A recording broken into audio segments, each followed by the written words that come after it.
Assalamu alaikum. Let's begin our lesson by making dua. اللهم انفعني بما علمتني وعلمني ما ينفعني وارزقني علما تنفعني به. It's been some time since my last video, so I think it will benefit us to do a quick revision of everything we've learned thus far.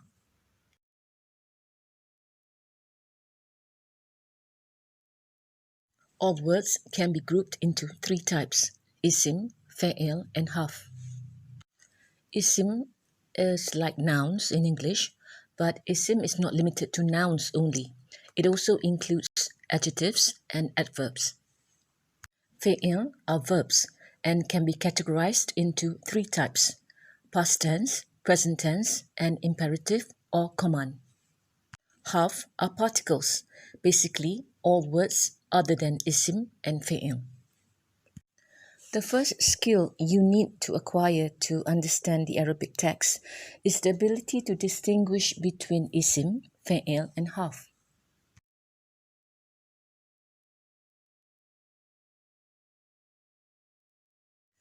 To enable us to do that, we learned that there are 9 signs that the word is an isim. We discussed all these signs at length in 3 videos, videos 2, 2b, and 2c. These isim indicators are useful tools to identify isim, but they cannot be applied to all isim. There are isim which do not conform to these guidelines and do not exhibit any of these signs. Fortunately for us, there aren't many of these non-conforming isim. Most isim will have at least one of these 9 isim indicators. In the event a word does not exhibit any of these 9 isim indicators, there's a good chance it is a fa'il. Then you will need to look out for these following fa'il indicators. By studying how the word ends, or if the word fits a certain pattern, or if it begins with hamzah wasal, because very few isim starts with hamzah wasal, or if the word is preceded by the following harf. We've already gone through all these fa'il indicators in 5 lessons under the topic Identifying Fa'il. You can watch those videos if you need clarification.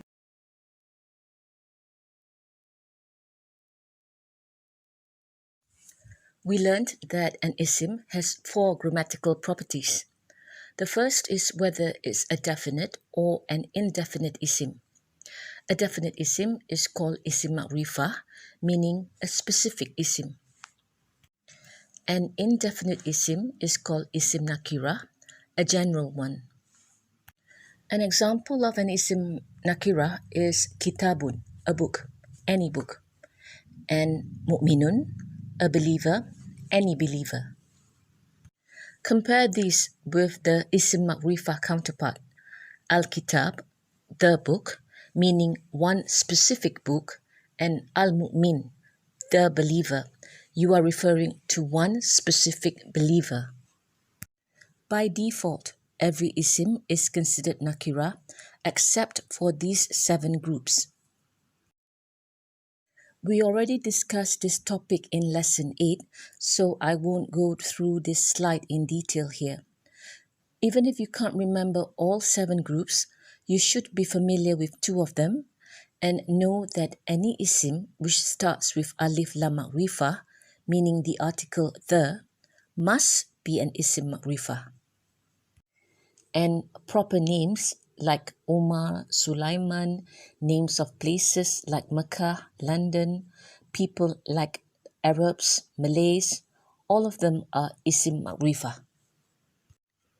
The second grammatical property of isim is gender. Every isim is assigned a gender: masculine, muzakkar, or feminine, muannath, even if it's an inanimate object or an idea. For example, baitun, a house, is isim muzakkar or masculine isim. And shajaratun, a tree, is isim muannas or feminine isim. How do we know if the isim is considered masculine or feminine? By default, Every isim is muzakkar except when the meaning of the word is something feminine by nature. Real feminine isim, such as the word for mother, umun. And what we call fake feminine. Fake feminine consists of 9 types of isim. At this stage, if you can't remember all 9 groups, you should at least try to remember 2 of them. Isim ending with ta marbuta, like rahma, salah, and non-human jama taksir, such as masajidu, kutubun. If you've forgotten them, you can watch the video on this topic in Lesson 5, Gender. The third grammatical property of isim is number. In the English language, there are singular and plural nouns, but in Arabic, in addition to singular and plural, you've got another type, 2 or dual form. So, in Arabic, we've got mufrod or singular, Muthanna or dual, and jama for 3 or more. For example, kitabun, a book, kitabaini or kitabani, 2 books, kutubun, 3 or more books. You can change an isim from singular to dual and plural forms by adding suffixes. In the case of a singular masculine isim, such as the word Muslim, you can add the suffix ani or aini to get the musanna or dual form, and the suffix una or ina to form the jama muzakkar salim or the sound masculine plural form. Similarly, in the case of a singular feminine isim ending with ta marbuta, deriving the dual form of an isim is as simple as adding the suffix ani or aini, just like in the previous example. But we need to change the ta marbuta to a regular ta. So, muslimatun ending with dhamma becomes muslimatani, while muslimatan and muslimatin becomes muslimataini, 2 Muslim women. Most singular feminine isim, which ends with a ta marbuta, can be transformed to the plural form by changing that ta marbuta to a long vowel alif and a regular ta. The word muslima becomes muslimatun or muslimatin. Notice that there is no muslimatan because these feminine plurals or jama' mu'annath salim will never ever end with a fathah. That's a grammatical impossibility. But not all plural isim can be formed as easily as that. There is a third type of plural called jama' taksir or broken plurals, such as the word kutubun for books. There is no easy formula we can apply to form jama' taksir, not at this beginner level anyway, because there are just too many permutations. You will need to refer to a dictionary to determine the jama' taksir or broken plural form. You can refer to the videos in Lesson 6A, 6B and 6C for a detailed explanation on numbers. The fourth and final property of isim is i'rab. I'rab is the grammatical status of the isim and it determines the case marker at the end of the word, be it dhamma, kasrah or fathah, or the last 2 syllables of the isim, such as whether the word ends with una or ina. There are 3 possible i'rab status, rafa, jar or nasab. By default, the i'rab of an isim is rafa. I'rab changes to nasab or jar depending on the role an isim plays in a sentence. For example, if the isim is the object of a verb, the i'rab will be nasab. We will study the many reasons in detail much later. For now, we will just focus on identifying the i'rab of the isim. You can tell the i'rab of most isim by looking at how the word ends. All isim can be grouped into 3 types depending on its flexibility. The first is Isim Mu'rab, or flexible nouns. Flexible in the sense that the end of an Isim Mu'rab changes according to its i'rab status. You will need to memorize this table, which summarizes the i'rab sign for singular, dual, and plural Isim Mu'rab.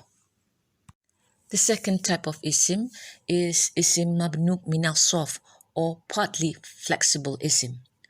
Mabnu min al-Sarf are isim which cannot end with tanwin, nor can they end with kasrah. That being the case, when it ends with dhamma, is rafa, and when it ends with fathah, it can be one of two possibilities. It's either nasab or jar. The third type of isim is Isim Mabni, or inflexible isim. Isim Mabni are isim which remain the same, whatever its i'rab status. Unlike the other two groups, you can't tell its i'rab status just by looking at the word. Examples of Isim Mabni are pronouns such as huwa and anta, and pointer words, this and that, such as hadha and dhalika.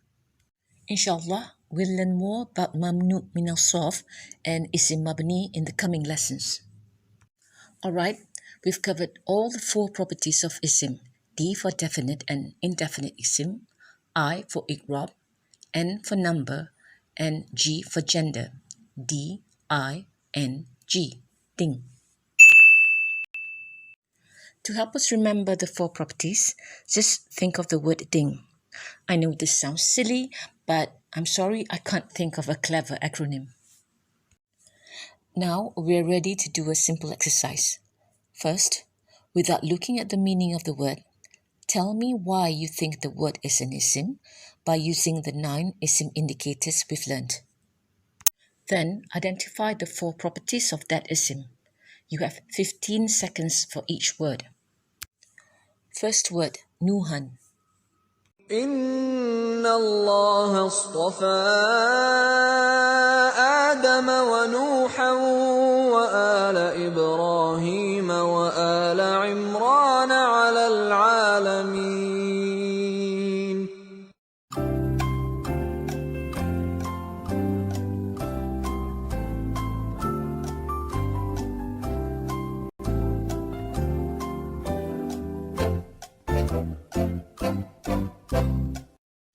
There's only one sign that the word is an isim. It ends with tanwin. At first glance, this word looks like an isim nakirah because we've learned all isim ending with tanwin is nakirah. But this rule does not apply to proper names, and Nuhan is a proper name, the name of our Prophet Nuh alayhi salam. So that makes Nuhan an isim ma'rifah in spite of the tanwin. Obviously, it's nasab because it ends with fathah, mufrod or singular, and is a masculine noun or isim muzakkar. Next word, ma'kithina. ماكثين فيه أبدا.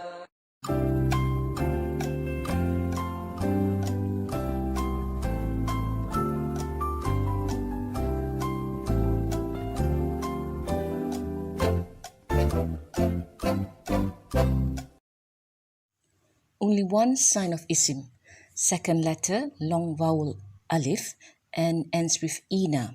That makes it a jama muzakkar salim. So it's plural and muzakkar.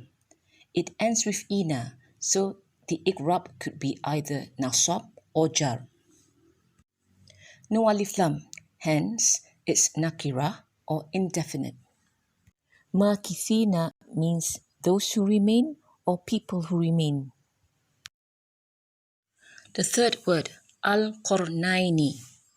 ويسألونك عن ذي القرنين قل سأتلو عليكم منه ذكرا.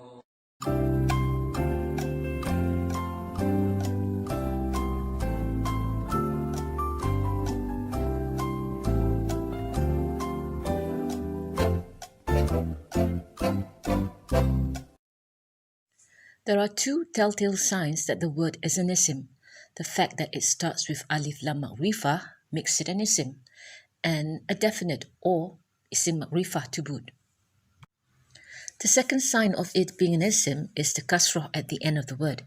In fact, it ends with the suffix aini, making it a dual form or isim muthanna.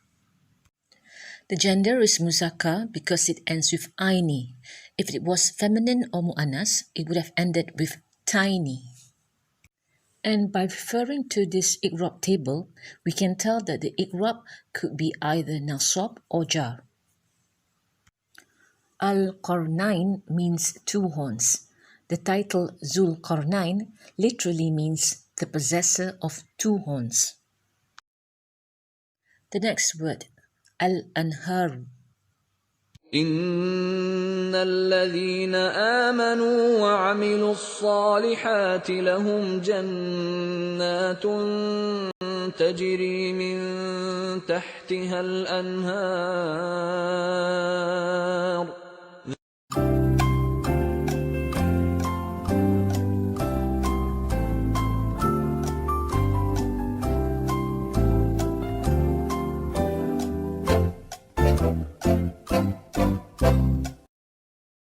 Clearly, it's an isim because it starts with alif lam. That makes it an isim ma'rifah or a definite isim. It ends with dhamma, thus its i'rab is rafa. If you don't know its meaning, you're not wrong if you think the word is mufrod or singular in the absence of suffixes such as una, ina or atun, atin, which represent plural form, or the suffixes ani or aini, which signify dual. But it's actually a broken plural or jama taksir. Structurally, isim mufrod and jama taksir look similar. You can't differentiate them without referring to the dictionary for their meaning. Al-Anharu means rivers. It isn't just a jama taksir, it's a non-human jama taksir, making it a feminine word grammatically and treated as a singular feminine isim. The fifth word, Maryama. وإذ قال عيسى ابن مريم يا بني إسرائيل إني رسول الله إليكم مصدقا لما بين يدي من التوراة ومبشرا برسول يأتي من بعد اسمه أحمد.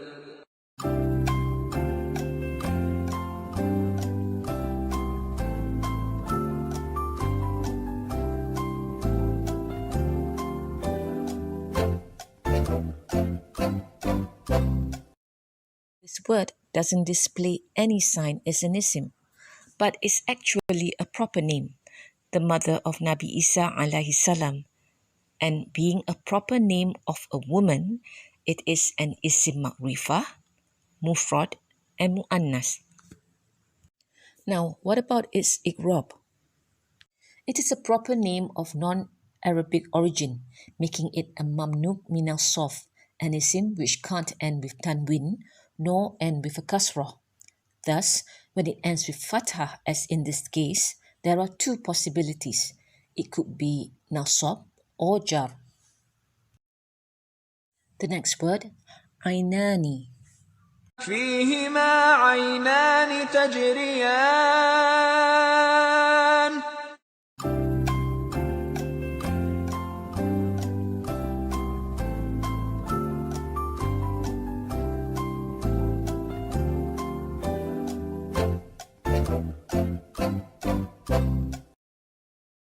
It ends with kasrah.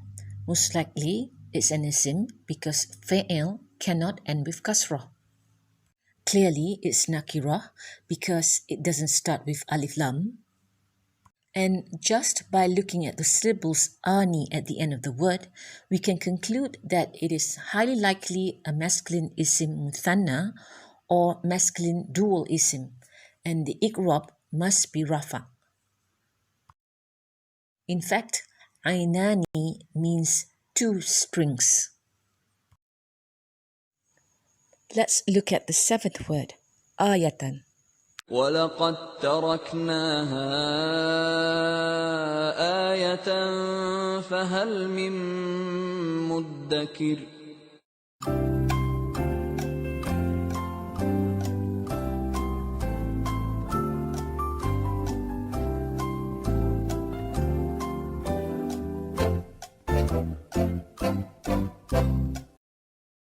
There are two obvious signs the word is an isim. It ends with tanwin and a ta marbuta. The absence of alif lam makes it an isim nakirah or indefinite isim, and the absence of dual and jama suffixes such as ani, aini, atun, una, ina suggests it's a singular isim or isim mufrod. If it ends with ta marbuta and it is a singular isim, it must be a feminine or isim muannath. Finally, the i'rab is obviously nasab because it ends with a fathah. Ayah means a miraculous sign. The next word, محجوبون. كَلَّا إِنَّهُمْ عَن رَّبِّهِمْ يَوْمَئِذٍ لَّمَحْجُوبُونَ.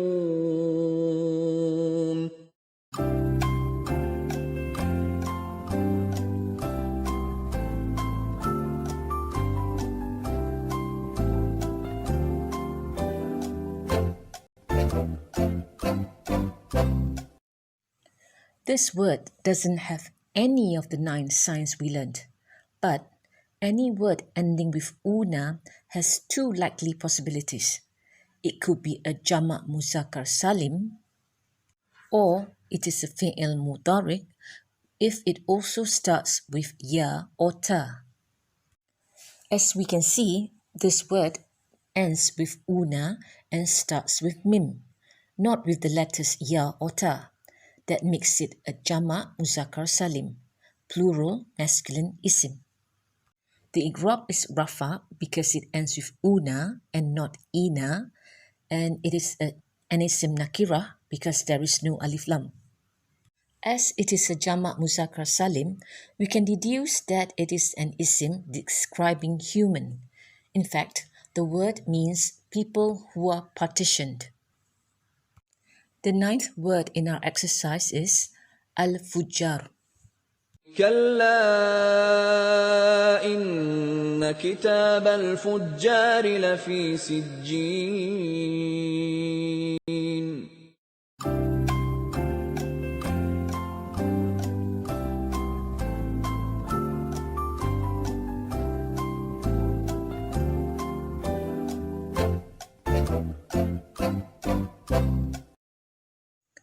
Two clear signs is an isim. Starts with alif lam ma'rifah, making it a definite noun, and it also ends with kasrah, so the i'rab is jar. It looks like an isim mufrod or singular noun, but remember, it could also be a jama taksir because mufrod and jama taksir look similar. The word fujar means the wicked people. It's a human jama taksir, so its number is jama. And because it's a human jama taksir, it remains a masculine isim. Only non-human jama taksir is considered feminine grammatically. Just a reminder, human broken plurals can be masculine or feminine grammatically depending on the meaning of the word. But for non-human broken plurals, they can be considered a singular feminine isim. The next word, السماوات. الَّذِي لَهُ مُلْكُ السَّمَاوَاتِ وَالْأَرْضِ وَاللَّهُ عَلَى كُلِّ شَيْءٍ شَهِيدٌ.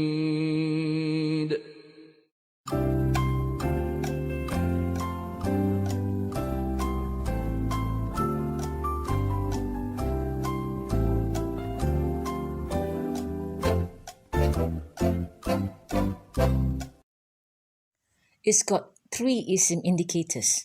The first and most powerful sign that it is an isim is the alif lam ma'rifah at the start of the word. It also makes it an Isim Ma'rifah or a definite Isim. The second sign, it ends with ati, making it a jama mu'annas salim.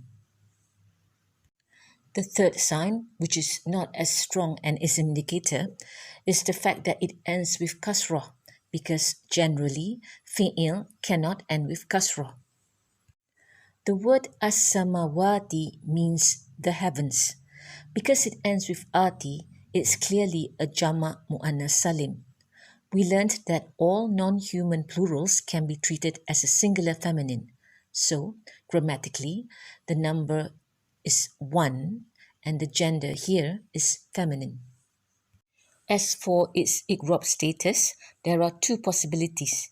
It could be nasab or jar. The 11th word, walada. وما ينبغي للرحمن أن يتخذ ولدا.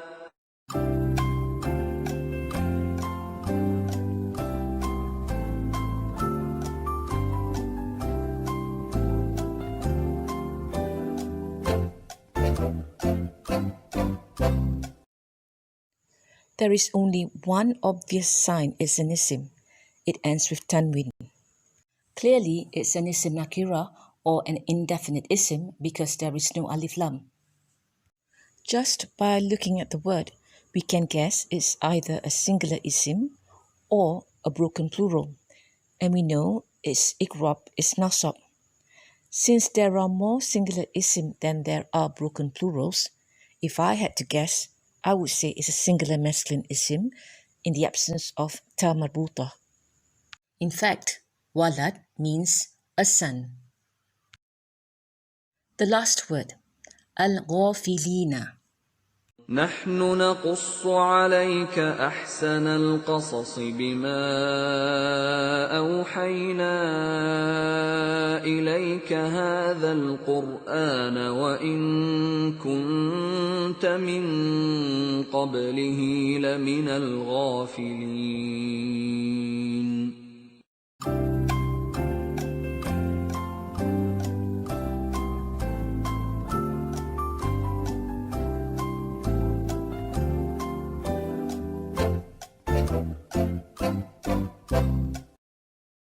There are two signs that it is an isim.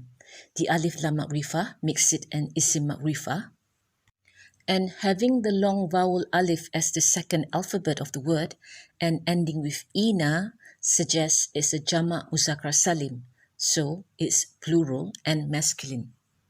When jama muzakkar salim ends with ina, the i'rab can be nasab or jar. Without any inkling of its meaning, knowing that the word is from the jama muzakkar salim group tells us that it must be a word describing many men. In fact, al-ghafilin means people who are unaware. Alhamdulillah, we've gone through 12 words and I hope you were able to follow the thought process in identifying the 4 isim properties. Inshallah, with practice, you will develop the skill to do so and it will become second nature to you. We'll wrap up this session by reciting the Tasbih Kafara. But before that, I apologize for the delay in producing the lessons in English. With the current COVID restrictions, I've had to conduct my Arabic classes for friends online, and it's taken up more time to prepare the material than I had planned. So, take care and see you in our next lesson, inshallah. Subhanakallahumma wa bihamdika, ashhadu an la ilaha illa anta, astaghfiruka wa atubu ilaik.